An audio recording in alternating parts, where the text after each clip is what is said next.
جن لوگوں کو سیدھا رستہ معلوم ہو گیا ہے اور پھر بھی انہوں نے کفر اختیار کیا،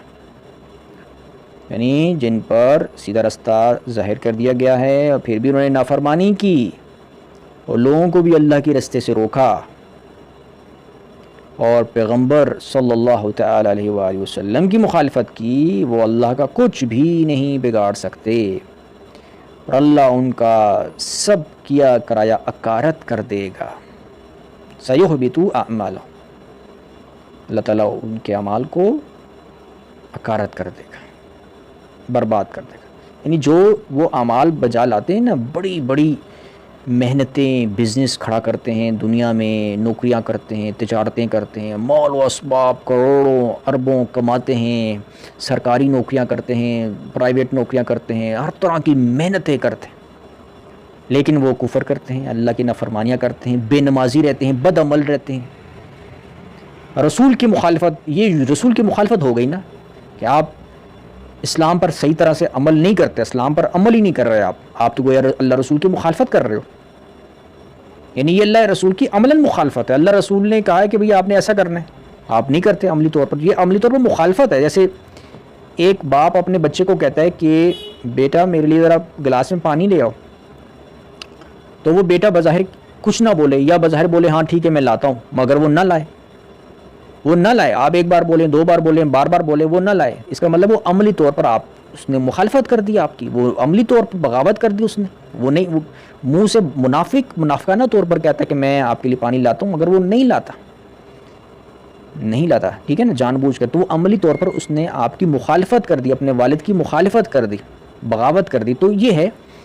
کہ جو انسان اللہ تعالیٰ کی بات نہیں مانتا، رسول صلی اللہ علیہ وسلم کی بات نہیں مانتا، وہ گویا رسول کی مخالفت کر رہا ہوتا ہے، اللہ کی مخالفت کر رہا ہوتا ہے۔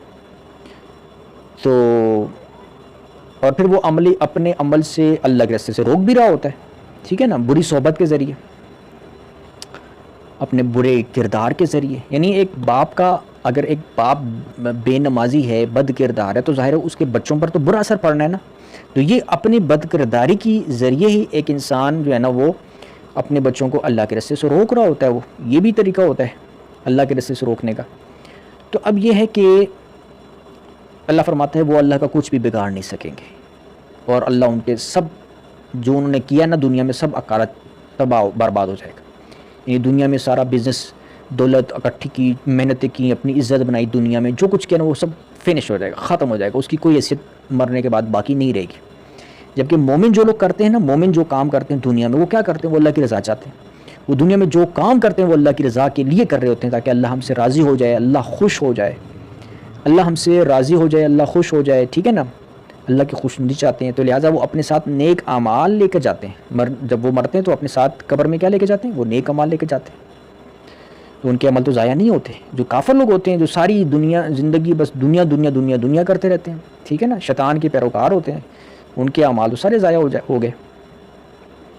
آگے فرمایا یا ایھا الذین آمنوا اطیعوا اللہ واطیعوا الرسول ولا تبطلوا اعمالکم، اے مومنو، یعنی یہ وہ لوگ جو ایمان لائے ہو، اللہ کی اطاعت کرو اور رسول کی اطاعت کرو، اور اپنے اعمال کو ضائع نہ ہونے دو، ضائع ہونے سے بچاؤ۔ یعنی وہ لوگ جو ایمان لے آئے ہیں ان کو دوبارہ سے یہ تاکید کی جا رہی ہے کہ خبردار اللہ کی اطاعت کرنی ہے اور رسول صلی اللہ علیہ وسلم کی اطاعت کرنی ہے، کیونکہ ظاہر ہے آپ نے دیکھا ہوگا دنیا میں اس وقت بھی ہمارے معاشرے میں بہت سارے ایمان والے لوگ تو بہت ہیں، بتھیرے ہیں، لیکن وہ صرف ایمان والے ہی ہیں، وہ اللہ رسول کی اطاعت کرنے والے نہیں ہیں، اطیعوا اللہ و اطیعوا الرسول کرنے والے نہیں ہیں، بس وہ ایماندار ہیں، جی ہم تو مسلمان ہیں، جی ہم تو کلمہ پڑھتے ہیں، ٹھیک ہے، اپنے خیال میں کیا ہم تو جی بخشے جائیں گے، نہ نمازیں پڑھیں گے، نہ نیک اعمال بجا لائیں گے، نہ برائیوں سے، بدکاریوں سے، بد نظری سے، گناہوں سے، ان سے بھی نہیں بچیں گے، بد اخلاقی کریں گے، منہ پھٹ ہوں گے، بدتمیز ہوں گے، نیک لوگوں کے خلاف باتیں بنائیں گے، ایسے بھی، ٹھیک ہے نا۔ تو یہ اب عملی طور پر وہ اللہ رسول کی نافرمانیاں کرنے والے ہیں، ٹھیک ہے نا، اور حلال حرام کی تمیز بھی نہیں کریں گے۔ تو اللہ فرماتا ہے یا ایھا الذین آمنوا، اے وہ لوگ جو ایمان لائے ہو، اطیعوا اللہ، اللہ کی اطاعت کرو صحیح طریقے سے۔ مطلب یہ جو تاکید جو کی ہے نا، تکرار جو ہے، کیونکہ مومن جو ہوتے ہیں وہ تو اللہ رسول کی اطاعت کرنے والے ہوتے ہیں، تو اللہ تعالیٰ اس میں یہ اللہ تعالیٰ نے جو تکرار بیان فرمائی اس لیے کی ہے کہ بہت سارے ایماندار تو ایسے بھی ہوتے ہیں جو اللہ رسول کی اطاعت نہیں کرتے. جیسے ایک آیت میں بھی ہے کہ بہت سے ایسے بھی ہیں کہ جو ایمان بھی لاتے ہیں مگر وہ شرک بھی کر رہے ہوتے ہیں. تو ایسا بھی ہوتا ہے نا کہ ایمان تو لے آتے ہیں مگر عمل نہیں کرتے. تو اب ایسے لوگ ہوتے دراصل منافق ہیں, ٹھیک ہے نا. تو اللہ فرماتے ہیں اے وہ لوگ جو ایمان لائے ہو, مطلب جو واقعی تم ایمان لائے ہو, سچے دل سے ایمان لائے ہو, تو پھر اطیعوا اللہ و اطیعوا الرسول بھی کرو, اللہ کی بھی بات مانو رسول کی بھی بات مانو, ٹھیک ہے نا. ولا تبطلوا اعمالکم, اور اپنے عملوں کو ضائع نہ ہونے دو, کیونکہ ضائع تب ہوں گے جب آپ اللہ رسول کے اطاعت نہیں کر رہے. اب اللہ رسول کے اطاعت نہیں کر رہے, آپ بس ایمان ہی لے آئے ہو, ظاہری طور پر بس آپ مسلمان ہو گئے ہو, لیکن آپ اللہ رسول کی ایک بات بھی نہیں مان رہے, یا پورے طریقے سے اطاعت نہیں کر رہے, صحیح طریقے سے اطاعت نہیں کر رہے. کیونکہ اللہ تعالیٰ کے فرماتے ہیں پورے کے پورے اسلام میں داخل ہو جاؤ. آپ پورے کے پورے اسلام میں داخل نہیں ہو رہے, آپ جزوی طور پر داخل بھی ہو, بس اپنی مرضی کا کوئی عمل کر لیا تو کر لیا, باقی ہم لوگ کو چھوڑ دیا. یہ چیز نہیں ہے, ٹھیک ہے نا. تو اللہ فرماتے ہیں اے لوگوں جو مومن ہو, جو ایمان لائے ہو نا, تو اللہ رسول کے اطاعت کرو اور اپنے اعمال کو ضائع نہ ہونے دو. یعنی اعمال جو دنیا میں تم کر رہے ہو, اعمال وہ اللہ رسول کے لیے کرو, اللہ کے لیے خاطر کرو, اللہ کی رضا کی خاطر کرو, تاکہ مرنے کے بعد جنت ملے.